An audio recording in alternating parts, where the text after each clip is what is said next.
Comeback. Comeback ये जो शब्द है, ये कहने का मौका हर किसी को नहीं मिलता, और अगर ये कहने का मौका किसी को मिलता है और मिल रहा है तो आप ये सोचकर, ये समझकर चलिए कि उसे कुछ बहुत अच्छा करने का मौका ऊपर वाले ने दे रखा है। और वो कमबैक अगर सुपर डुपर हिट हो तो सोचिए कि उस कमबैक का असर क्या होगा सभी पर।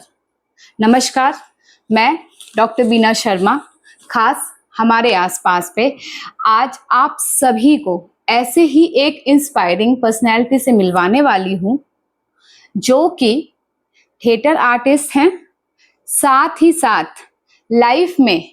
अब आप सोच रहे होंगे कि कमबैक शब्द क्यों यूज किया मैंने। मैं आपको बता दूं कि लाइफ में कुछ चीजें ऐसी हुई हैं जिसकी वजह से आज मैम पहले कुछ थी, अब कुछ और हैं। मैं आपको कुछ भी आगे नहीं बताऊंगी क्योंकि उनके लाइफ की जो जर्नी है, आप जब उनके तरफ से सुनेंगे तो उसका वर्जन अलग होगा। तो मैम, स्वागत है आपका। धन्यवाद। हमारे चैनल खास हमारे आसपास पे। सबसे पहले थैंक यू सो मच कि आपने समय निकाला हमारे लिए और व्यूअर्स के साथ में अपनी जो स्टोरी है वो शेयर करने के लिए मानी। तो संगीता जी, आपका स्वागत है हमारे चैनल खास हमारे आसपास। धन्यवाद बीना जी। कमबैक से पहले आपकी लाइफ क्या थी?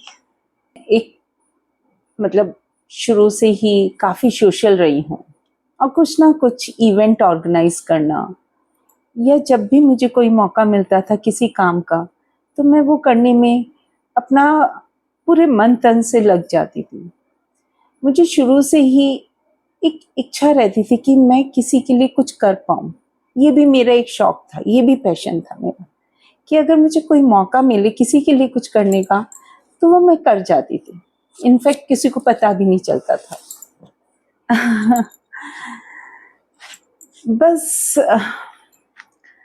ऐसे ही अपनी काम थे वो करते करते, घर के काम, और मेरे बेटे की भी जस्ट मैरिज ही हुई थी, तो उन सब में पता ही नहीं चला कैसे दिन व्यतीत हो गए और कैसे समय ने अपना रंग ही बदल दिया।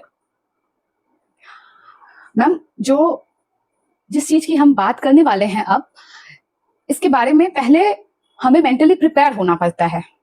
एक्चुअल में मैं बिल्कुल प्रिपेयर नहीं हूँ, लेकिन मैं कोशिश कर रही हूँ। मैं इसलिए कह रही हूँ क्योंकि हम जो बात अब आगे करने वाले हैं वो ये है कि मैम को कैंसर का एक वेरिएशन होता है, लिम्फोमा। अब ये है कि जब ये किसी को होता है तो बहुत भाग्यवान लोग होते हैं, किसी की लाइफ बच जाती है, किसी की नहीं भी बचती है। बहुत सारे इसके ऐसे प्रोसेस होते हैं जिसके बीच में इंसान जीता तो है लेकिन कभी कभी समाज में उभर कर दोबारा वापस नहीं आ पाता। Right ma'am? हाँ, लेकिन अगर आपकी सोच है, आपको विश्वास है, तो मैं कहती हूँ सब वापस आएंगे।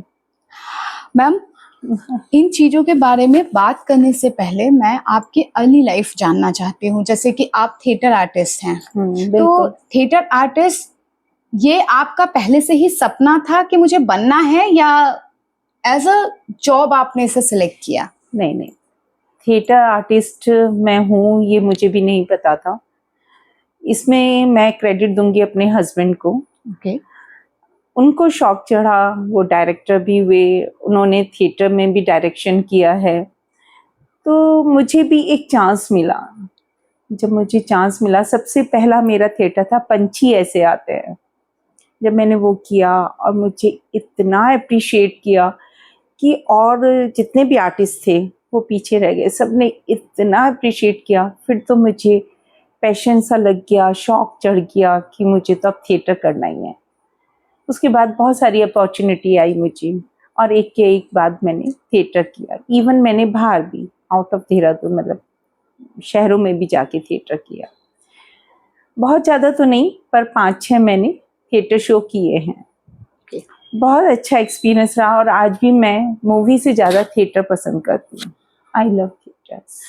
मैम, हमारा जो क्वेश्चन है वो आपसे ये है कि एग्जैक्टली जो थिएटर है उसका जो क्रेज है वो आज की डिजिटल प्लेटफॉर्म बढ़ते हुए जो एक रेस सी चल रही है, डिजिटल प्लेटफॉर्म के बहुत सारे वर्जन आ रहे हैं, लोग लोग उस पे अलग अलग चीजें रिलीज कर रहे हैं, तो जो थिएटर का क्रेज था पहले लोगों में वो धीरे धीरे खत्म होता जा रहा है। तो इस पर आपके क्या विचार हैं? मेरे विचार इसके बिल्कुल विपरीत है।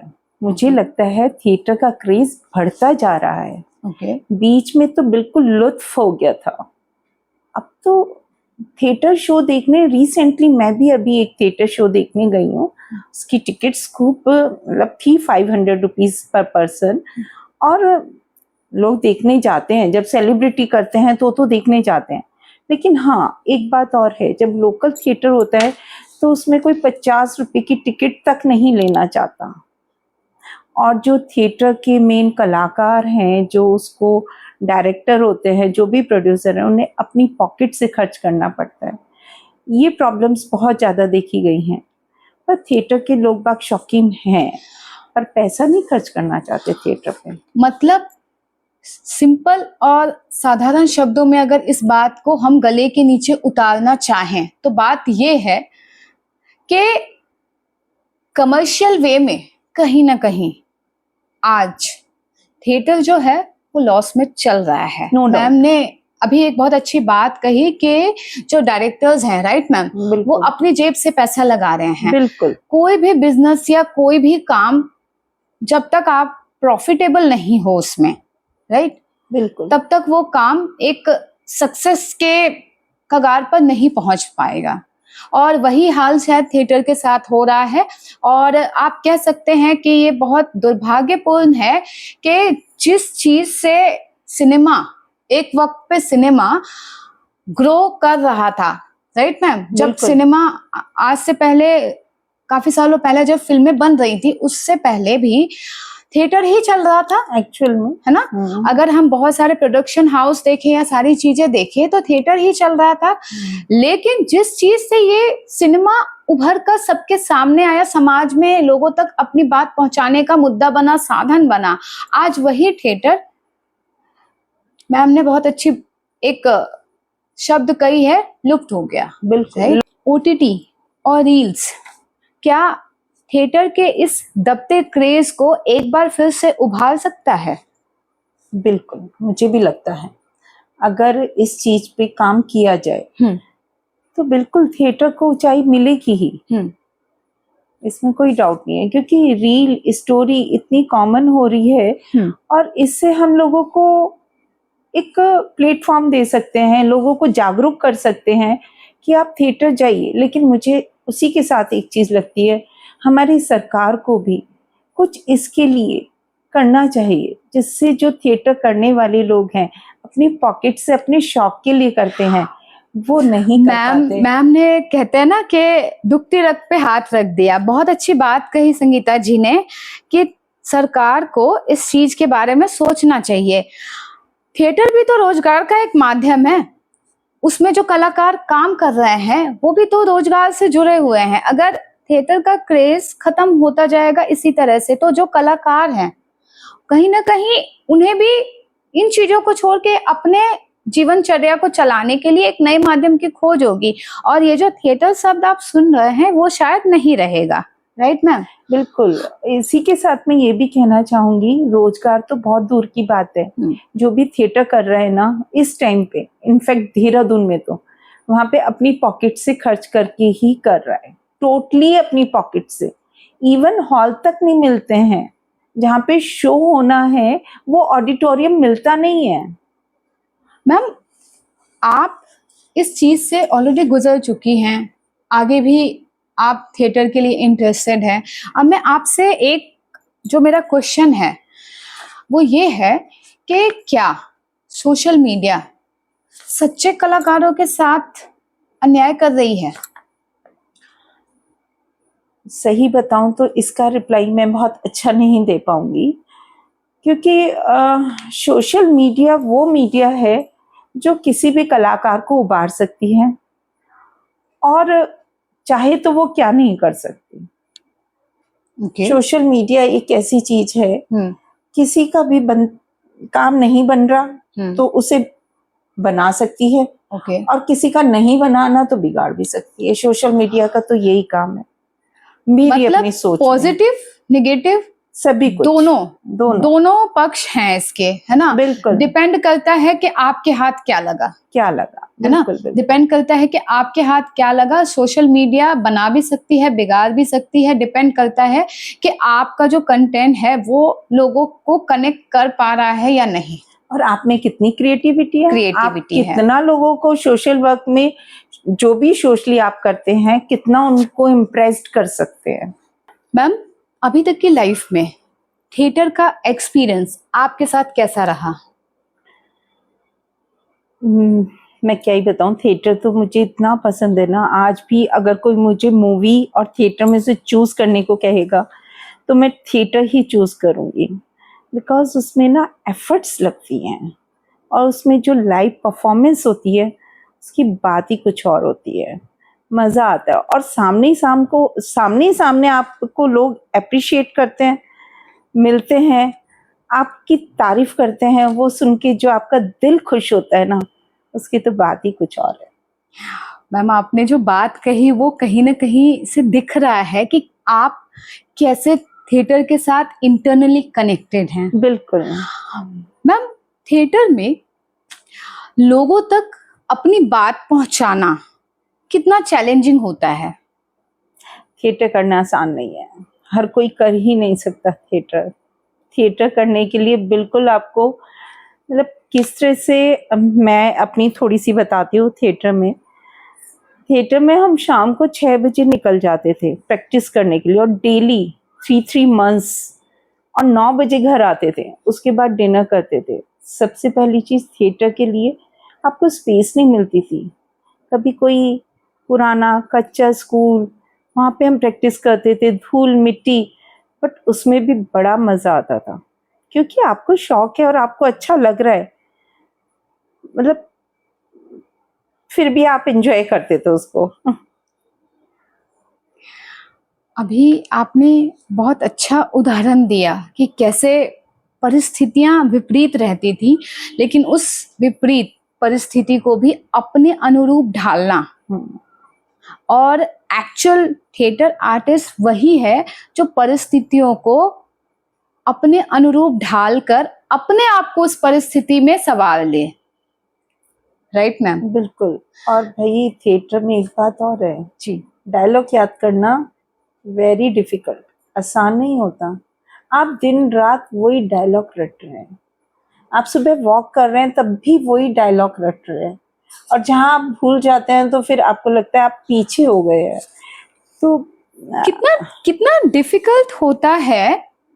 अगर हम कंपेयर करके देखें थिएटर करना और किसी शॉर्ट फिल्म में काम करना, बहुत बहुत, दोनों का कोई मुकाबला नहीं है। Short movie is very easy. Reason क्या है, उसमें कट शॉट लग जाते हैं, आपको बार बार मौका मिल जाता है डायलॉग बोलने का। थिएटर में तो कोई मौका नहीं है, उसमें तो आपको याद करके जाएंगे, और इसी टाइम सिचुएशन आपको संभालनी पड़ेगी, क्योंकि आपके सामने सामने ही आपकी सारा कुछ करना है।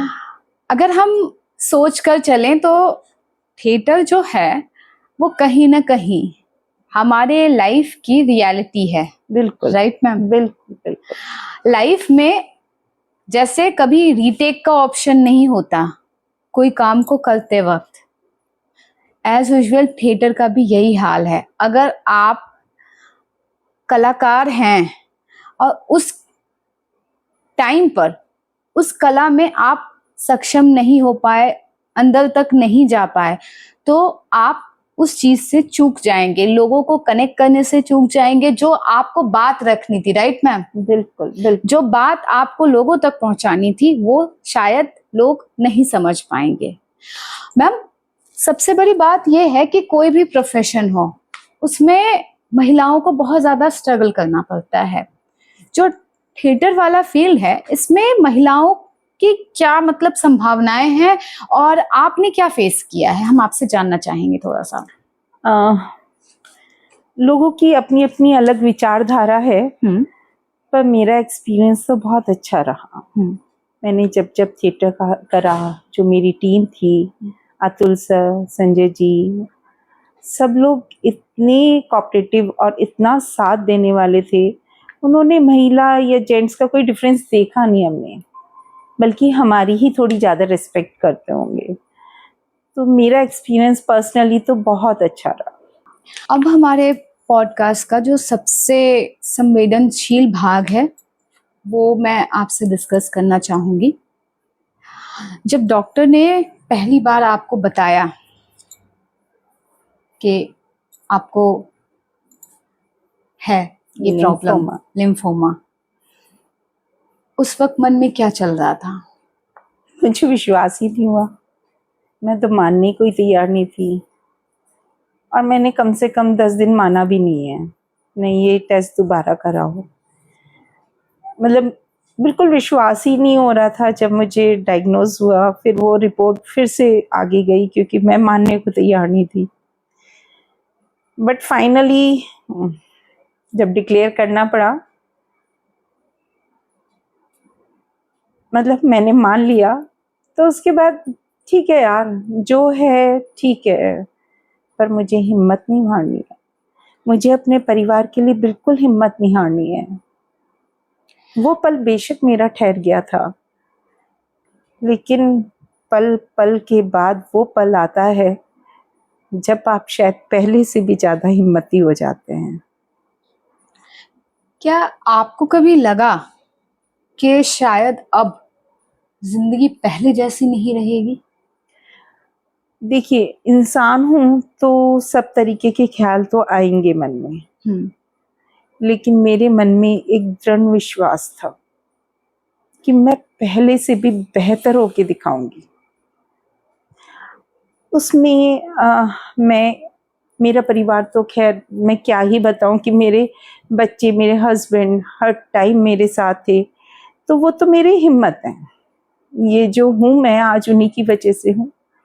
लेकिन उसके साथ साथ मेरे भाई बहन, मेरी फैमिली, मेरी मम्मी पापा, ये इतने स्ट्रांग थे और उन्होंने हमेशा मुझे हिम्मत दी।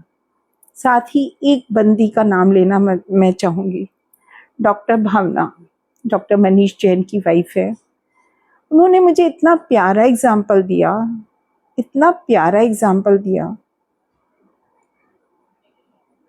कि मैं उस एग्जाम्पल को लेके, महिला होने के नाते आपको इस फील्ड में कौन कौन से चैलेंजेस फेस करने पड़े हैं? थोड़ा सा मैं सरकार को ही बोलूँगी, या फिर जो थिएटर को थोड़ा सा कम इम्पोर्टेंस देते हैं, कि जहाँ पे भी थिएटर शो होते हैं वहाँ पे दो चीज़ों का स्पेशल ध्यान रखा जाए। एक तो महिलाओं के लिए ऐसा रूम होना चाहिए जहाँ पे वो आराम से अपने कॉस्ट्यूम चेंज कर सकें। दूसरा, वॉशरूम क्लीन हो। ये दो चीज़ें बहुत ज़रूरी है महिलाओं के लिए। आई थिंक मुझे तो ये ही फेस करना पड़ा। ये जो दो मुद्दे आपने रखे हैं, ये ऐसे मुद्दे हैं मैम कि अगर इस चीज पर काम हो जाए तो मुझे लगता है कि थिएटर आर्टिस्ट वाली फील्ड में जो महिलाएं हैं उनके आधे प्रॉब्लम सॉल्व हो जाएंगे। No doubt, right? बिल्कुल। क्योंकि हर बार कहीं ना कहीं प्रॉब्लम ये आती ही आती है, और इस चीज पर अगर ध्यान कोई देता तो शायद हम ये बात जो आज डिस्कस कर रहे हैं, इसका जो रुख होता क्वेश्चन का वो कुछ और होता। आपने जब डिटेल्स हमें दिया था और हम आपके ऊपर रिसर्च कर रहे थे, तो हमने एक डिटेल नोटिस की कि आप नवचेतना क्लब की प्रेसिडेंट हैं।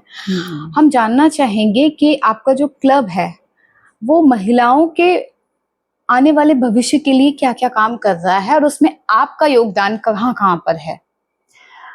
सबसे पहले मैं क्लियर करना चाहूंगी बीना जी, हमारा जो नवचेतना वुमेन्स क्लब है, ओके, ये लेडीज को एंटरटेन करता है। ओके, और साथ ही बिकॉज इसमें एक साल में 24 मीटिंग्स होती है, 24 मीटिंग। आई थिंक देहरादून में कोई ऐसा क्लब नहीं है जिसमें 24 मीटिंग होती है। मोस्टली क्लब में 12 या 11 मीटिंग होती है एक साल में, ओके, पर हमारे नवचेतना में 24 मीटिंग होती है। तो हम इस मीटिंग में कोशिश करते हैं, जब भी जो प्रेसिडेंट आता है वो ये कोशिश करता है कि हम अपनी तरफ से इसको बेस्ट कर सकें। मेरी भी यही कोशिश है। मैं अपनी फर्स्ट मीटिंग में ऋषिकेश आरती पे ले गई थी, तो ये धार्मिक हो गया। इसी के साथ हम एक मीटिंग करते हैं जिसमें सोशली हम जितने भी समाज में कोई ज़रूरतमंद बच्चे हैं, उनको स्वेटर, ट्रैक सूट, किसी भी चीज़ की आवश्यकता है, तो वो क्लब भी प्रोवाइड करता है। ओके। इसके साथ ही हम एंजॉय वाली मीटिंग भी करते हैं, एंटरटेनमेंट। तो अलग अलग हैं। अब मैं बहुत अच्छी बात कही कि जो उनका क्लब है वो एंटरटेनमेंट के फील्ड में काम कर रहा है। एक्चुअल मैं आपको बताना चाहूंगी कि एंटरटेनमेंट का ही एक भाग है किसी को हंसाना, और मैम ऑलरेडी थिएटर आर्टिस्ट हैं। संगीता जी, अगर हम ये बात कहें कि हंसाना, किसी के चेहरे पर बिल्कुल खुशी लाना, चेहरे पर स्माइल लाना दुनिया का सबसे बड़ा पुण्य का काम है, तो क्या इसमें कोई नो डाउट अतिशोक्ति होगी? नहीं नहीं, बिल्कुल भी नहीं। क्लब में लोग क्यों आते हैं? एक सोचने की बात है छोटी सी, क्लब में जी। लोग क्यों आते हैं? घर में बहुत सारी चीजें होती है, हर एक के घर में है, कुछ प्रॉब्लम्स हैं, कुछ तू में हैं, कुछ और चीजें, तो माइंड चेंज करने के लिए आते हैं, जिससे सबसे मिलें, आपका माइंड चेंज होता है, आप खुशी मिलती है आपको। तो वही कभी कुछ, अभी हमारा रिसेंटली तीज का प्रोग्राम है जो बहुत बड़े स्केल पे होता है। Okay. तो पर्पस क्या है? एंजॉय करना। समाज में कोई डिफिकल्टी होती है तो हर टाइम नवचेतना खड़ा है। अगर किसी को कुछ रिक्वायरमेंट है तो नवचेतना हमेशा खड़ा है उसकी हेल्प करने के लिए। संगीता, पॉजिटिव सोचना है। मैं आप सबके सामने खुले मन से शेयर कर सकती हूँ। शायद डॉक्टर भावना ने जो मेरे मन में बात भरी, उसने मुझे बहुत जल्दी ठीक कर दिया। बीमारी छोटी हो या बड़ी, मुद्दा ये नहीं है कि सामने वाला पर्सन उस बीमारी से ग्रसित है। मुद्दा ये है कि उन्हें मोटिवेट करने वाला कौन है, उन्हें संभालने वाला कौन है। कि कैंसर या लिम्फोमा जो एक पार्ट था, आपने जो नाम बताया, ये आपको कुछ सिखाकर गया या आप लोगों को कुछ उससे सिखाना चाहेंगी? जब भी कोई प्रॉब्लम आती है वो आपको सिखा के तो जाती ही है, लेकिन डर के आगे जीत है, ये आप सबको पता ही है। तो घबराना किस बात का?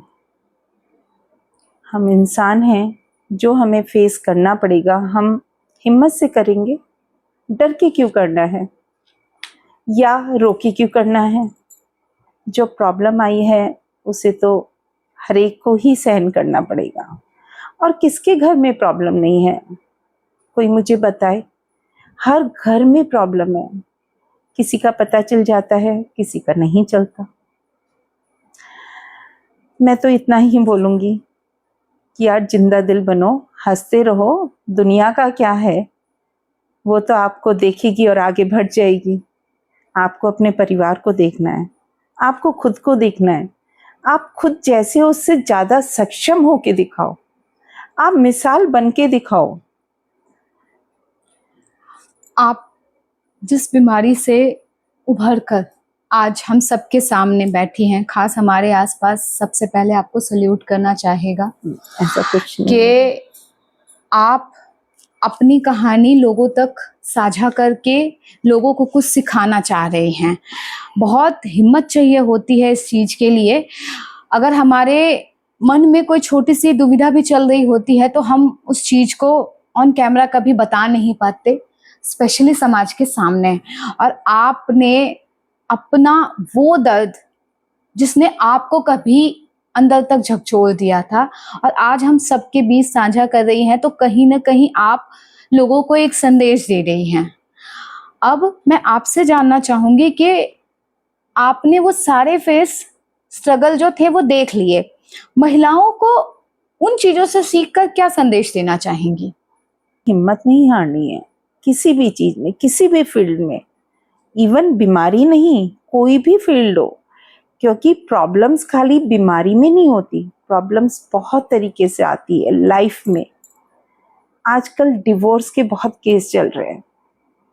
जब किसी की फैमिली में डिवोर्स होता है तो उसका मेंटल सोचो क्या हालत होती होगी, वो हिल जाता है। तो प्रॉब्लम्स खाली बीमारी नहीं होती, घर में कोई भी प्रॉब्लम हो, कैसी भी प्रॉब्लम हो, चाहे वो फाइनेंशियल हो, चाहे वो मेंटली हो, चाहे वो हेल्थ से रिलेटेड हो, कोई भी प्रॉब्लम हो, हिलता तो इंसान पूरा ही है। तो अपनी हिम्मत को कमजोर ना पड़ने दें, आगे बढ़े। ईश्वर बैठा है ना ठाकुर सबका ध्यान रखने। हम ठाकुर की सेवा करेंगे, वो हमें प्यार करेगा। मैम, महिलाओं को शरीर में किस तरह के बदलाव अगर महसूस हो तो उसे इस चेकअप के लिए एक बार जरूर जाना चाहिए? डिपेंड करता है। मैं अपना बताती हूँ, मेरा फीवर 1 महीने तक नहीं उतर रहा था। मैंने देहरादून का कोई डॉक्टर नहीं छोड़ा होगा। फिर चारों तरफ से ही प्रेशर हो रहा था, दिल्ली जाओ दिल्ली जाओ। वहाँ पे भी टेस्ट हुए, वहाँ पे भी कुछ नहीं निकला। मैंने तो पैटी स्कैन कराया, उससे मेरा डायग्नोज हुआ।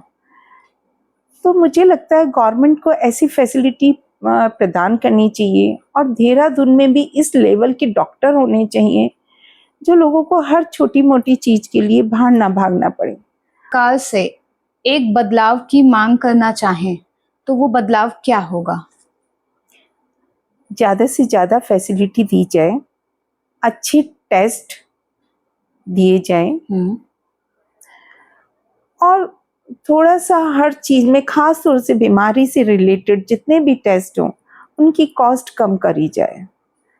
हर कोई नहीं अफोर्ड कर सकता। फाइनेंशियल स्टेबल थी, आपने Actual में। कर लिया, लेकिन अगर किसी फाइनेंशियल अनबैलेंस पर्सन के साथ ऐसी बीमारी हो जाती है, ऐसे सर्कमस्टांसेस में वो आ जाता है, तो किस तरह के प्रॉब्लम्स आपने डे टू डे लाइफ में देखी उस वक्त?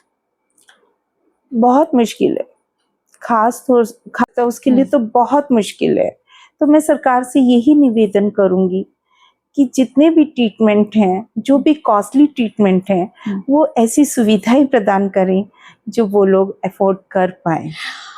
उम्मीद है कि संगीता मैम से मिलकर हमने सिर्फ थिएटर की लाइफ आज नहीं जी है, बल्कि जिस बीमारी से मैम कमबैक करके हम सबके बीच बैठी हैं, उस लाइफ को भी एक नए सिरे से हमने देखा है। और मुझे लगता है कि जब आपको जीवन दोबारा से जीने का मौका मिलता है तो आपका हर एक चीज को देखने का नजरिया बदल जाता है। बिल्कुल बीना जी, सब कुछ बदल जाता है, जीवन ही बदल जाता है जी। मैं तो यही कहना चाहूंगी हर किसी से, जिसको जो कहना है आज ही कह दीजिए, जिसको जो बोलना है आज ही बोल दीजिए, जो करना है आज ही कर लीजिए। कल का कोई भरोसा नहीं। जो आपके अपने हैं उनको कुछ भी बोलने में चूकिए मत, क्योंकि ये दिन हर पल हर क्षण बदल जाता है। मैम, मुझे लगता है कि पॉडकास्ट का जो माहौल है अब इतना ज्यादा गमगीन हो रहा है कि मुझे कुछ ऐसे क्वेश्चंस आपसे पूछने पड़ेंगे कि मैं खुद भी थोड़ा सा एज अ होस्ट नॉर्मल हो पाऊं। आपने जो लाइफ जी है उस लाइफ को एक्सेप्ट करने के लिए मुझे थोड़ा सा स्टेबल होना पड़ेगा। उम्मीद है कि आप साथ देंगी हाल फिलहाल। 100%। और अब जो मैं आपसे क्वेश्चन पूछने वाली हूँ रैपिड फायर क्वेश्चंस हैं।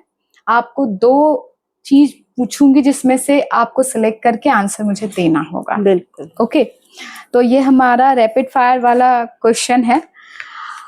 आपको अगर मैं चुनने को दूं सक्सेस और पीस, तो आप क्या चुनेंगी? पीस। अगर पीस होगा तो सक्सेस भी मिल जाएगी। लोगों को फेम बदल देता है या सक्सेस बदल देती है? मोस्टली लोगों को फेम ही बदलता है। जहाँ प्रसिद्धि मिली तो वो बदल जाते हैं। मनी जो है वो हैप्पीनेस खरीद सकता है, इस बात में कितनी सच्चाई है? कभी भी मनी हैप्पीनेस नहीं खरीद सकता, हैप्पीनेस ही मनी खरीद सकता है भाई। सोशल मीडिया ब्लेसिंग्स है या एडिक्शन? सोशल मीडिया तो एडिक्शन है, ब्लेसिंग तो आपकी लाइवली आती है, आपके व्यवहार से आती है ब्लेसिंग तो। क्या उम्र एक नंबर है? बिल्कुल नंबर है, इसमें तो कोई शक नहीं है। आपकी एक वायरल रील थी जिसमें आपने 53 को 35 कर दिया था। वो रील वायरल हो रखी है।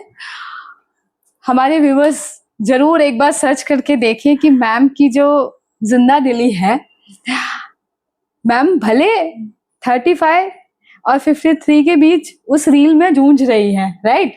लेकिन मुझे लगता है कि मैम स्वीट 16 है। Oh thank you so much, है ना? हाँ दिल और से मैं स्वीट 16 ही हूँ। बिल्कुल बिल्कुल मैम। और वो जो आपकी चंचलता है, वो जो चपलता है, वो दिख रही है रील में। और मुझे लगता है कि बेशक से बहुतों के लिए सोशल मीडिया एडिक्शन हो सकता है, लेकिन आपकी जो वो रील है जो हमने सोशल मीडिया से देखी, वो सच में ब्लेसिंग्स थी सबके लिए कि लोग आपको देख पाए कि कैसे लाइफ जब हमें देती है तो हमें उस चीज को बस खुले दिल से जी लेना चाहिए।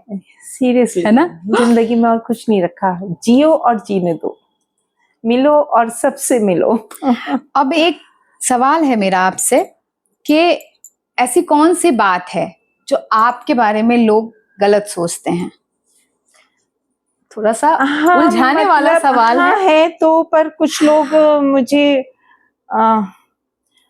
क्या ही बोलूं, पर बोलते हुए मतलब किसी को अगर मैं नहीं जानती और कोई मुझे नहीं जानता तो वो शायद मेरे फेस के एक्सप्रेशन ऐसे होते हैं कि लोग मुझे प्राउडी फील करते हैं कि ये बड़ी प्राउडी है, ये बड़े घमंड में रहती है। और कहते हैं ना कि जब हम जिस तरीके का जीवन जीते हैं, जो हमारी लाइफस्टाइल होती है, वो हमारे चेहरे पर कहीं ना कहीं किसी भी एंगल से रिफ्लेक्ट हो जाती है।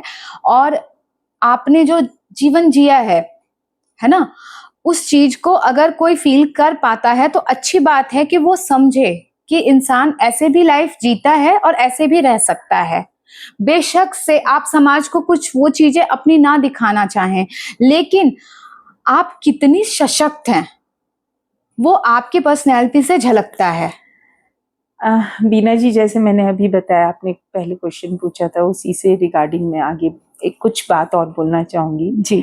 बेशक लोग मुझे ये फील करते हैं, लेकिन कुछ लोग, अनजान लोग भी मुझे इतना प्यार दे देते हैं, इतना प्यार दे देते हैं कि मैं सोच में आ जाती हूँ कि ये बंदी मुझे जानती भी नहीं है, मेरे से एकदम सबकी इतनी जल्दी फ्रेंडशिप हो जाती है।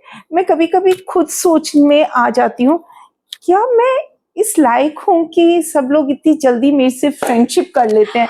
सीरियसली, मतलब कुछ लोग हैं, ठीक है, वो फील जो करते हैं, पर बाय गॉड ईश्वर की इतनी कृपा है कि बहुत जल्दी फ्रेंडशिप होती है।